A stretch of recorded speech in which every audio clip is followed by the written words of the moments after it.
করে বলে কোনো ব্যক্তি যদি 5 ওয়াক্ত নামাজ আদায় করে তাহলে তার ব্যাক পেন বা পিঠের ব্যথা তার কমতে থাকে।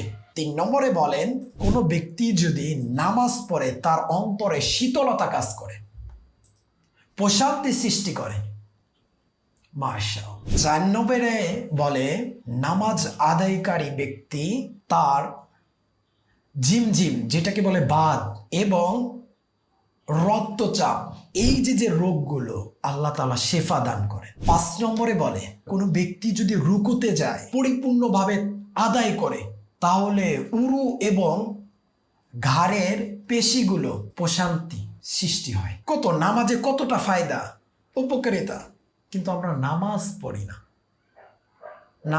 পড়ি না। হাই আফসোস। এইগুলো কথা যদি অমুসলিমও যদি ভালোভাবে মানে, যদি কারো অসুস্থ হয় এইভাবে যদি 5 ওয়াক্ত নামাজ পড়ে আল্লাহ তাআলা শেফা দান করে। 6 নম্বরে হলো কোনো ব্যক্তি যদি সেজ্জায় গেলে হাড়গুলো নমনীয় হবে।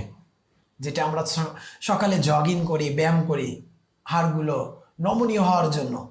কোনো ব্যক্তি নামাজ পড়লে এই হাড়ের কবজিগুলো নমনীয় হবে। 7 নম্বরে মস্তিষ্কের যখন রক্তচাপ বাড়ে এবং রক্ত যখন না যায় মস্তিষ্কে, তখন রক্তচাপটা